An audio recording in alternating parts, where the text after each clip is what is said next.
ಇಲ್ಲಿ ಒಳ್ಳೇದು ಕೆಟ್ಟದು ಅಂತ ಕೂತ್ಕೊಂಡು ಡಿಸೈಡ್ ಮಾಡಕ್ ನನಗೆ ಟೈಮ್ ಇಲ್ಲ. ಮಸ್ತಾನೆ ಯಾರು ಗೊತ್ತೇನೋ, ಬೆಂಗಳೂರಿಗೆ ದೊಡ್ಡ ದಾದ, ಅಂಡರ್ ವರ್ಲ್ಡ್ ಡಾನು. ಇಮ್ಮಿಡಿಯೇಟ್ ಆಗಿ ಊರ್ ಹೊರಟ್ಬಿಡೋ. ಪರವಾಗಿಲ್ಲ ಕಣ್ರೋ, ನಾನ್ ನಿಮ್ಮಿಬ್ಬರನ್ನು ಏನೋ ತಿಳ್ಕೊಂಡಿದ್ದೆ. ಪರವಾಗಿಲ್ಲ.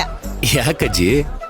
ಹೌದು, ಮತ್ತೆ ವ್ರತ ಮಾಡೋಕೆ ನಿಮ್ಮನ್ನ ಒಪ್ಪಿಸ್ಬೇಕು ಅಂತ ನಾನ್ ಪ್ರಯತ್ನ ಮಾಡಿ ನನ್ ತಲೆ ಅನ್ನೋದು ಮೊಸರು ಗಡಿಗೆ ಆಗಿತ್ತು.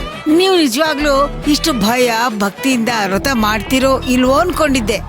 ಪ್ರೀತಿ ಅಂದ್ರೇನೆ ಹಾಗಜ್ಜಿ, ಎಲ್ಲಾನು ಮಾಡ್ಸುತ್ತೆ. ಹೌದೌದು. ಆದಷ್ಟು ಬೇಗ ನಿಮ್ ಜೀವನದಲ್ಲಿ ನಿಮ್ಮನ್ನ ಪ್ರೀತಿ ಮಾಡೋ ಹುಡುಗಿ ಸಿಗ್ಲಿ ಅಂತ ತಾನೆ ಈ ವ್ರತ ಎಲ್ಲ ಮಾಡ್ತಾ ಇರೋದು. ಏನಂದ್ರಿ? ಏನಿಲ್ಲಪ್ಪ, ಆ ದೇವ್ರ ಪ್ರೀತಿ ನಿಮ್ ಮೇಲೆ ಇರ್ಲಿ ಅಂತ ಹೇಳ್ದೆ ಅಷ್ಟೇ. ಅಜ್ಜಿ, ನೆಕ್ಸ್ಟ್ ಯಾವ ವ್ರತ? ನಂದು ಮುಗೀತು. ಪುರೋಹಿತರು ಬರ್ತಾರಲ್ಲ, ಅವ್ರು ಏನು ಅಂತ ಹೇಳ್ತಾರೆ. ಪಾಪ ಅತ್ತೆ ಉಪವಾಸದಿಂದ ಇದ್ದಾರೆ ಅಜ್ಜಿ. ಅಯ್ಯೋ ದೇವ್ರೇ, ಅಲ್ಲ ಕಣೆ, ಅತ್ತೆ ಮೇಲೆ ಈಗಾಗ್ಲೇ ಅದೆಷ್ಟು ಪ್ರೇಮ ಪ್ರೀತಿ ನಿನ್ಗೆ. ಏನ್ ಮಾಡೋದು, ನಾನು ಅವ್ರನ್ನ ಯಾವತ್ತೂ ಅತ್ತೆ ತರ ನೋಡೇ ಇಲ್ಲ. ಅಮ್ಮನ್ ತರ ತಾನೇ ನೋಡಿದೀನಿ.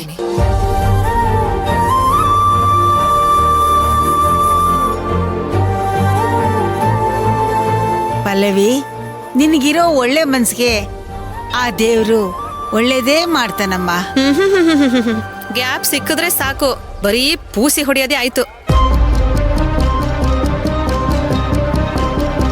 ಅದೇ ಅವಳು ಕೆಲ್ಸಕ್ಕೆ ಹೋಗಿ ದುಡಿತಾ ಇದ್ದಾಳಲ್ವಾ. ಹಾ, ಏನ್ ಮಾಡ್ತೀರಾ, ಅವಳೊಂದ್ಸರಿ ಮದ್ವೆ ಮಾಡ್ಕೊಂಡು ಹೊರಟೋಗ್ಬಿಟ್ರೆ ಅವಾಗ ಗೊತ್ತಾಗುತ್ತೆ ಮನೆ ಬಾಡಿಗೆ ಕಟ್ಟೋಕ್ಕೂ ದುಡ್ಡಿರಲ್ಲ ಅಂತ.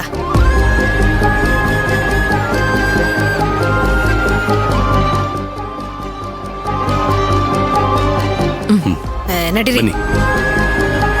ಬಾ, ಇದಕ್ ಮಾತ್ರ ನಾನ್ ಬೇಕು.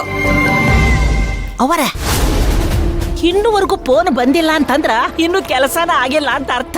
ಅದಕ್ಕ ನಿಮಗೆ ಹೆದರ್ಕೊಂಡು ಆಕಿ ಫೋನ ಮಾಡಿಲ್ಲ.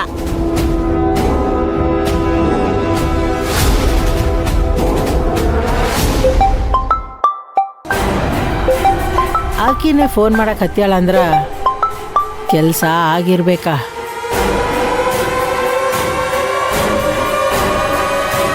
ಏನಾತ? ಇಬ್ರು ಒಟ್ಟಿಗೆ ಹೋಗಿ ಅಭಿಷೇಕ ಮಾಡಿ ಪೂರ್ತಿ ವ್ರತನ ಸಮಾಪ್ತಿ ಮಾಡ್ಬಿಟ್ರು.